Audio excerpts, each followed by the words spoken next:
নীলফামারী সৈয়দপুরে পাগলের কাছে মিলল লক্ষ লক্ষ টাকা, এলাকায় তোলপাড়।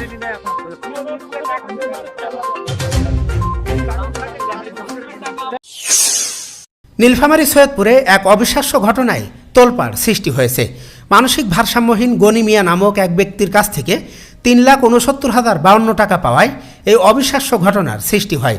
পরে সৈয়দপুর থানা পুলিশের মাধ্যমে সেই টাকা 14 জুন শনিবার উপজেলা সমাজসেবা কর্মকর্তা রশিদুল ইসলামের কাছে আমানত হিসেবে রাখা হয়েছে। পুলিশ ও স্থানীয় সূত্রে জানা যায়, মানসিকভাবে অসুস্থ এই ব্যক্তির নাম গনি মিয়া। তিনি প্রায় 40 বছর যাবৎ সৈয়দপুর জিআরপি স্টেশন এলাকায় ভবঘুরে হিসেবে জীবনযাপন করে আসছেন। বাহারি নোংরা পোশাকে দেহে বিভিন্ন গাঁটটি বা বস্তা নিয়ে ঘুরে বেড়াতেন তিনি, এবং স্থানীয় লোকজন তাকে ভালোবাসতেন। মানসিক ভারসাম্যহীন ব্যক্তিদের নিয়ে কাজ করা হিউম্যানিটি বাংলাদেশ নামে একটি সংগঠনের সদস্যরা 14 জুন শনিবার বিকেলে গনি মিয়াকে গোসল করাতে গিয়ে দেখেন তার কাপড়ের ব্যাগে ও পরনে পোশাকের বিভিন্ন স্থানে বিপুল পরিমাণ টাকা। পরে থানা পুলিশ ও উপজেলা সমাজ সেবা দপ্তরের কর্মকর্তার উপস্থিতিতে টাকা গণনা করা হয়। এতে দেখা যায় 3,69,052 টাকা। এছাড়াও অনেক টাকা ছেঁড়া ফাটা থাকায় সেগুলো হিসাবের বাহিরে রাখা হয়েছে। এলাকাবাসী বলেন, তাকে আমরা সৈয়দপুরবাসী সবাই চিনি। ঝড় বৃষ্টি শীত গরম যাই হোক না কেন, তার পরনে থাকতো মোটা কাপড় ও কাপড়ের ব্যাগ। প্রায় 30 কেজি ওজনের গাঁটটি নিয়ে তিনি এদিক সেদিক ঘুরে বেড়াতেন। আমরা তাকে খাবার দিতাম, অনেকেই টাকাও দিতাম।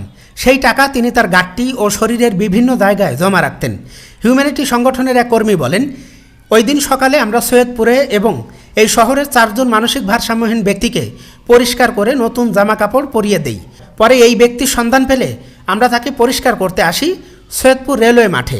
এসে দেখি ওনার গায়ে ময়লা তেলে যুক্ত পোশাক আর গায়ে 25 থেকে 30 কেজি ওজনের বিভিন্ন পোটলা বা গাঁটটি। আমরা তাকে গোসল করাতে গিয়ে দেখি ওনার শরীরের বিভিন্ন জায়গা থেকে টাকা আর টাকা বের হচ্ছে, যার মধ্যে 1000 টাকার নোট পাওয়া যায় 126টি আর 500 টাকার নোট 350টি। এছাড়াও আরও টাকা ছিল। পরে এত টাকা দেখে আমরা পুলিশের সহযোগিতা নিই। গনি মিয়া দাবি করেন, তিনি 1966 সাল থেকে সৈয়দপুরে এভাবে আছেন। তার বাবার নাম আয়ুব, বাসা রংপুরের আলমনগর এলাকার রবার্টসনগঞ্জ মহল্লায়। তার ভাষ্য, মানুষের যে টাকা দেয় তিনি তা এভাবে জমা রাখতেন। সৈয়দপুর ওসি ফহিমউদ্দিন বলেন, খবর পেয়ে পুলিশ ঘটনাস্থলে গিয়ে গনি মিয়াকে থানায় নিয়ে আসে এবং টাকাগুলো গণনা করে সমাজসেবায় জমা রাখা হয়েছে।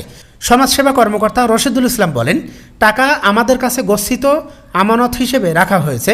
ওনার টাকা ওনার কল্যাণে কিভাবে ব্যয় করা যায় কিংবা ওনার কাছে কিভাবে নিরাপদে রাখা যায় সেটা আমরা ভেবে দেখে ব্যবস্থা গ্রহণ করব।